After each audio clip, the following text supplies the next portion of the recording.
morning. It's Sunday, 3rd of January 2016. This is Sylvia Shivamurthy and you're listening to the newspaper reviews on www.athavan.com. Let's now look at the newspaper highlights in Sunday Observer. The top headline says, Hirunika's arrest imminent. UNP parliamentarian Hirunika Premachandra's arrest in connection with the alleged abduction of a youth in Dematakoda is imminent, sources from the Attorney General's department said. They added there was sufficient evidence to suggest that the UNP MP was aware of the alleged abduction and it was done with her consent. The highlight at the middle says, President Mark's first year in office. Elaborate arrangements are being made for January 8th and 9th to mark President Maithripala Sirisena's first year in office, according to Presidential Secretariat sources. A book titled Ekama Dayak Maha Balayak will be released on January 8th, and a colourful pageant with the participation of the tri-forces will be held at Independence Square on January 9th. The pageant will showcase the people's silent revolution and President Sirisena's accession to power. Another highlight says, NCPC's 13 billion rupees water filter under probe. Fresh investigations have resumed over the purchase of water filters worth nearly 13 billion rupees for the use of people affected with chronic kidney disease of unknown etiology of the North Central Province. And the highlight at the bottom says, Constitutional Reform Resolution. Wasu calls for clarity. Members of the joint opposition will meet on January 6, where the agenda would be the inclusivity of an all-party representation at the steering committee of the Constitutional Assembly. The leader of the Democratic Left Front, Vasudeva Nayakara, told the Sunday Observer. And now let's move to the news highlights in Sunday Times. The top highlight says, Network of elevated highways in Colombo and suburbs. Elevated highways are to link Colombo with key suburban towns according to a 3-year project being formulated now. It is being worked out jointly by the Ministry of Megapolis and the Ministry of Highways and will be sent for cabinet approval. Another highlight says, 10,000 new passports in post-Christmas rush.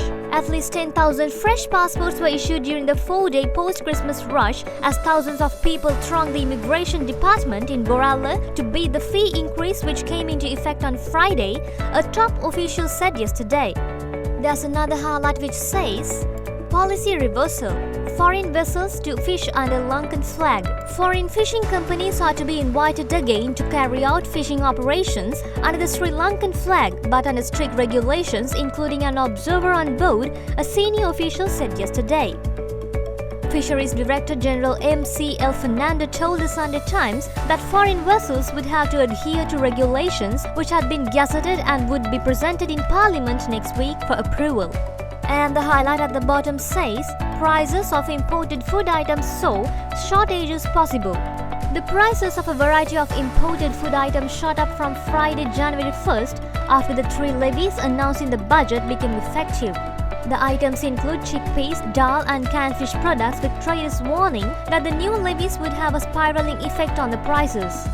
Food outlet owners said they had been forced to raise prices even of the packet of rice bought by tens of thousands of working people. And now it's time to move to the paper highlights in Ceylon today. The top highlight says, World's biggest blue sapphire found in Sri Lanka. News broke in Sri Lanka on New Year's Day of the discovery of the world's largest known blue star sapphire, valued at a stunning $100 million and hitting the scales at an incredible 1,404.49 carats.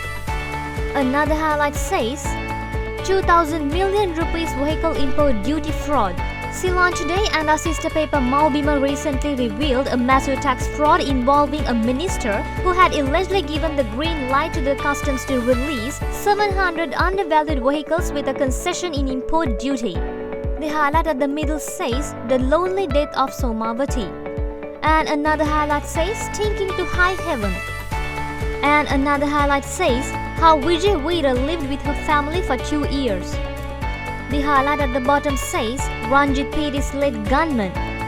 That's all for today's newspaper highlights and we'll get back to you with more news tomorrow. Thank you.